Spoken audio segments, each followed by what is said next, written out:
Et pour parler de la portée de ce fort message diplomatique, nous sommes en direct de Casablanca avec Ali El-Harichi, doyen de l'Institut de sciences politiques Mondiapolis. Monsieur Harichi, bonsoir et merci d'avoir accepté notre invitation. Bonsoir, tout le plaisir est pour moi. Alors tout d'abord, pour commencer, que contient cette résolution et quelle est la portée de son introduction au Congrès américain en hommage à l'alliance historique entre le Maroc et les États-Unis? D'abord, une résolution pareille introduite dans le Congrès américain est une reconnaissance de très longues relations d'amitié, de fraternité entre le Maroc et les États-Unis.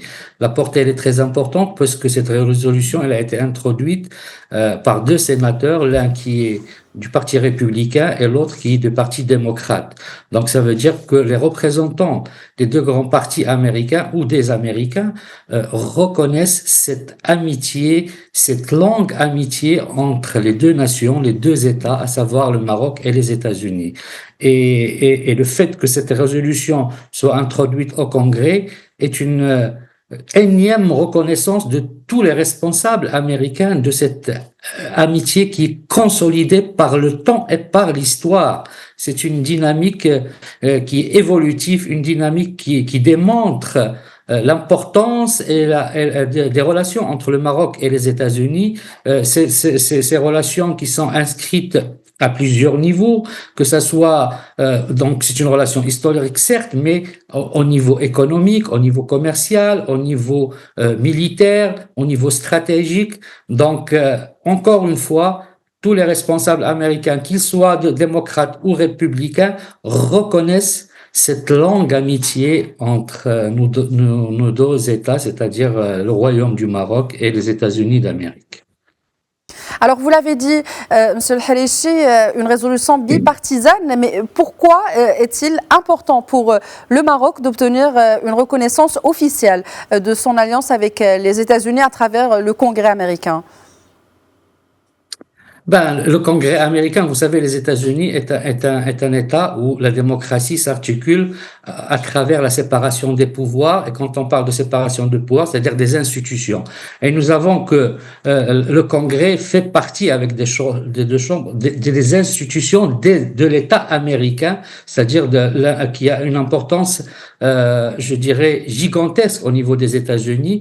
Et cette séparation de pouvoirs nous montre que le Congrès, c'est-à-dire le législateur, qui est élu par le peuple américain, reconnaît au nom des Américains cette amitié avec le Maroc. Donc les institutions américaines, nous avions déjà le président des États-Unis, Monsieur Donald Trump, qui avait fait la reconnaissance officielle donc de la Marocanité du Sahara, mais qui reconnaît aussi cette relation historique entre le Maroc et les États-Unis.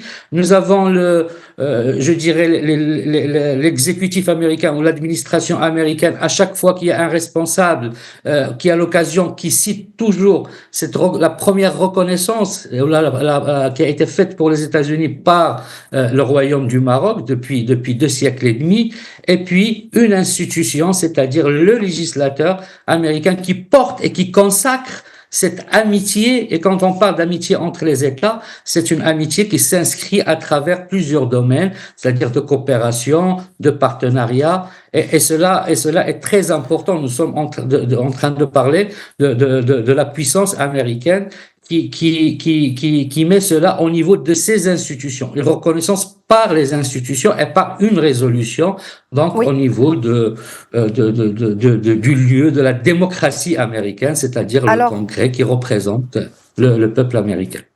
Alors justement, concrètement, comment cette résolution pourrait-elle se traduire sur le terrain et renforcer les relations diplomatiques, notamment entre les deux pays, et servir ainsi des intérêts bilatéraux? Le Congrès, il vote.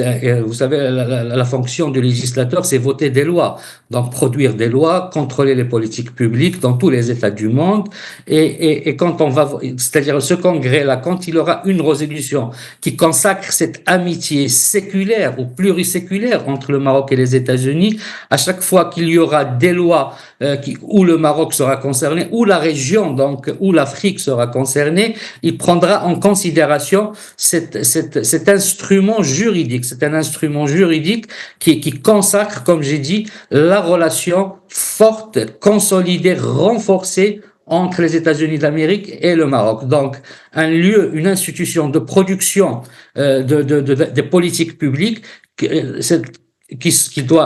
peuvent être internes ou extérieures, c'est-à-dire les politiques publiques de la politique étrangère américaine, et qui vont être, à chaque fois que le Maroc sera concerné, vont prendre en considération cette relation inébranlable et qui s'inscrit dans le temps long entre les États-Unis et le Maroc.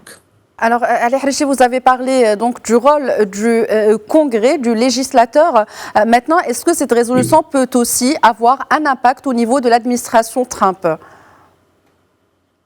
Ben, certainement, dans le sens où le Congrès, donc, il représente la voix des Américains, mais aussi au niveau de l'administration Trump. Quand il y aura des décisions au niveau de l'administration Trump qui a une relation, je dirais, très étroite avec le Maroc, qui a une relation d'amitié avec le Maroc, et cela nous l'avons constaté dans le cadre de la déclaration du secrétaire des Affaires d'État étrangères, c'est-à-dire le secrétaire d'État ou ministre des Affaires étrangères américain, M. Rubio, il y a un mois. Le Congrès va approuver les politiques publiques produites cette fois-ci par l'administration donc Trump, qui est l'exécutif.